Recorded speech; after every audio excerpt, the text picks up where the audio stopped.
We're here at the Élysée Palace, thanks to my guest today, Thaima Samman. Thaima is a longtime technology lawyer, communicator, and you have put together this incredible group, No AI Without Women. Now, we've recorded some of the programs, so our audience is going to see it. So I want to ask you about what's going on in Europe and AI. Can you tell us where things stand? Well, beside the political turmoil, AI is probably the most important subject that people are talking about because it's coming. Everybody understands that it's going to be part of of our life today. So, looking what it means and what needs to be done in this area. Maybe I should say that Europe is probably one of the first geographies in the world to have put together a holistic regulation in order to be able to accompany what is going to happen. You like it or not, it's there. It has been adopted before summer, but from political reason, I can dig in if you're interested, otherwise, let's say for political reason, it's not complete. So now, member states and the European Union is working on implementation text, which will probably shape more what's going to be the rules today. Well, I know that innovation is really important here, and we heard it in everyone's conversation. But so you're trying regulation and innovation at the same time. You've done this a long time. Do you see a path forward? Do you see an opportunity, especially with the AI summit coming up? Well, maybe we can say that I'm not government or institution spokesperson. Right. So it's for them to have decided. You're an expert. Exactly. But so for me, regulation needs to be smart, flexible, tolerant, because we don't know what we will need tomorrow. And in reality, we have already, within the legal corpus of today, a lot of elements we can use. But we are not American. We are not a case law countries. We are written code countries. So it has to be put into written. So what needs to be done, it's a constructive and continuous dialogue between authorities and the companies to be able to adjust to the regulation we will need to address the issues that we don't know what they are going to be tomorrow. We know a few of them. They have been explained this morning. We know that we need to put in place some governance and that in AI, like in tech in general, there is no such things as borders. So we also need to be creative into regulation.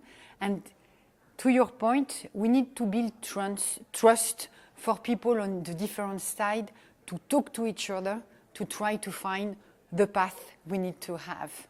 And what about the issue of people that feel like there's a divide, there's the haves and the have-nots, which have existed in society and other technologies, but today it's much more acute because of AI. What's your recommendation? My recommendation is educate, educate, educate, educate. We need to stop these public debates with people trying to scare the rest of the population because this is the way for them to get the camera on them. AI is a technology which, as other technology, could be complicated to see at first, but in reality, when you put your brain in it, not that complicated. We have all agreed to do some studies to be able to have a driving license and to drive a car. It has been a no-brainer for anybody. We need to do the same with tech. It's not immediate. You need to learn, but it is accessible and it's so useful afterwards, and it's so important to get into it that education must be the key element from the younger age to the oldest one for people to feel at ease. So we need people to be able to explain in simple and accessible words for everybody to understand that they need to better understand what's going on and how to use the technology. But at this period of time, where all around the world people have less trust in government, who is going to take the lead on that? Well, I think you should.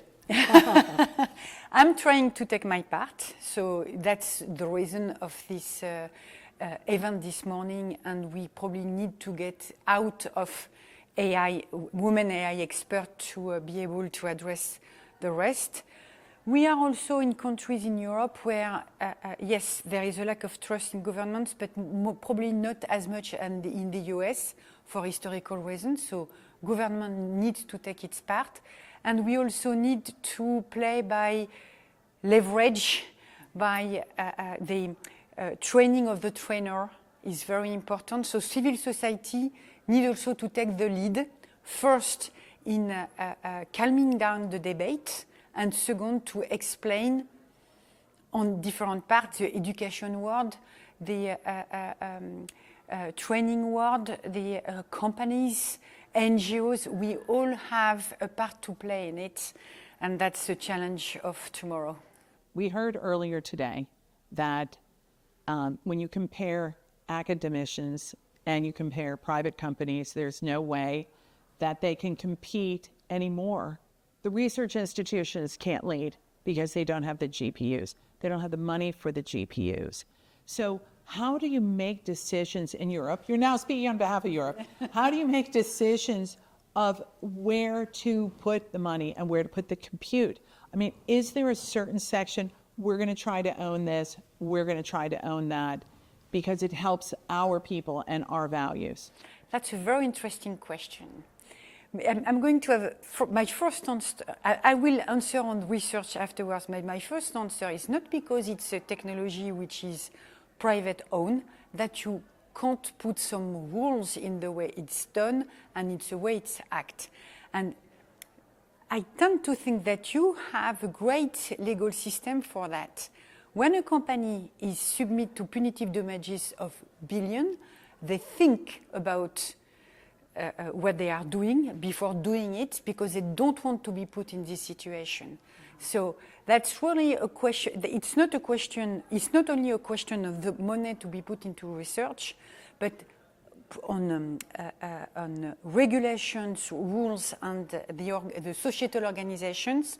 Regulation will certainly help, even if you don't own the technology. What you need to do when you are a public person, when you are a regulator, or when you are a judge, it's to understand the technology. So laziness is not allowed. If you want to regulate correctly, you need to understand how it works and how to regulate it.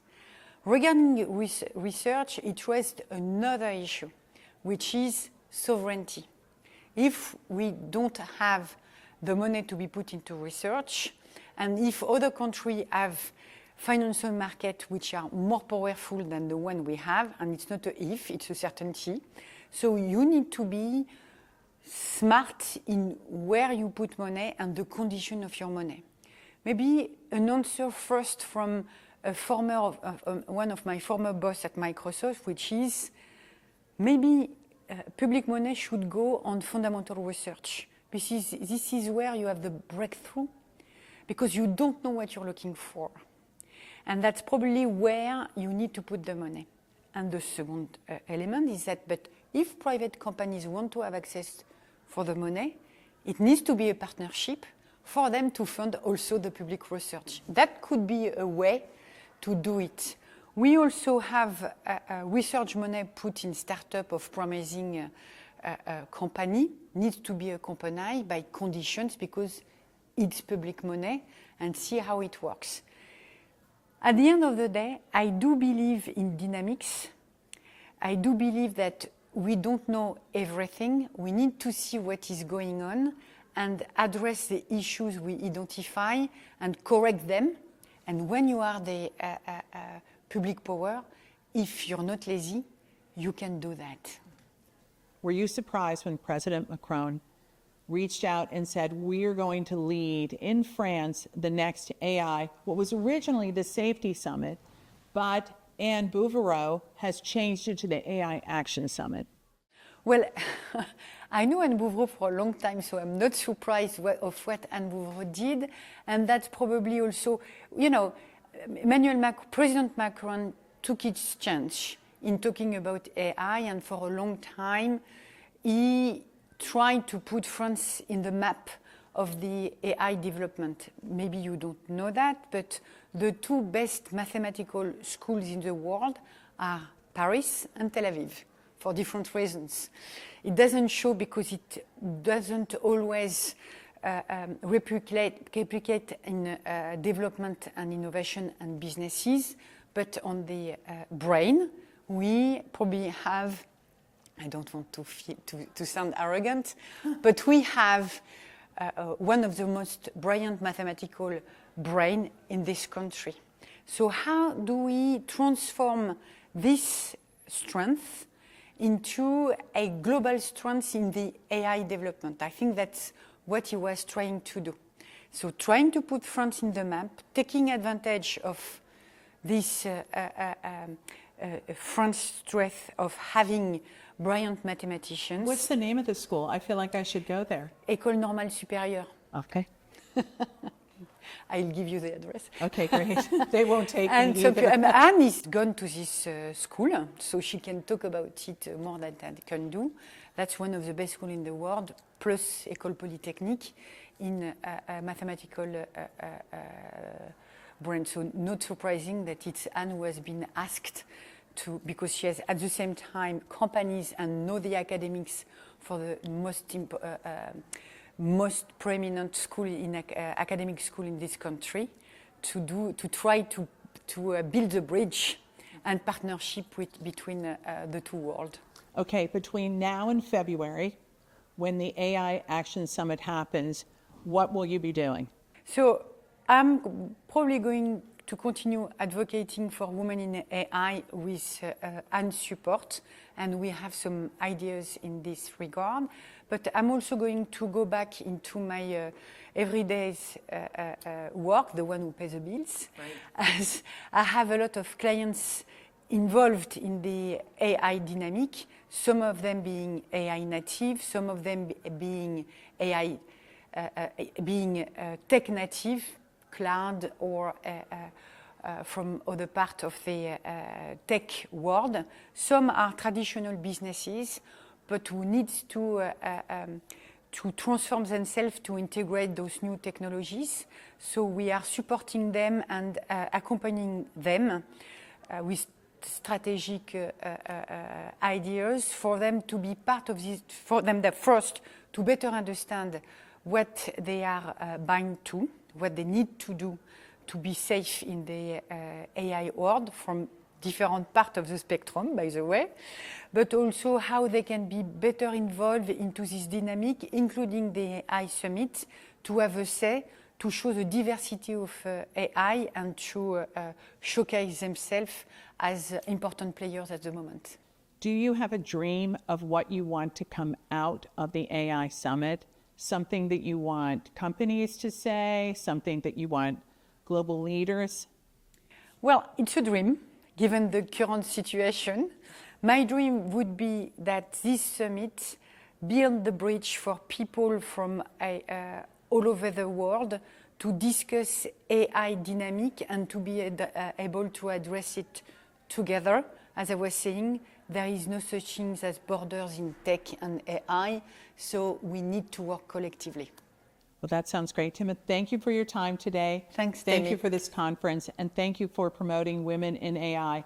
There are many women, as you know, in Washington, D.C. and around the U.S., and I'm thanking you on their behalf. Thank you very much, Tammy, and thank you also for your engagement and everything you're doing.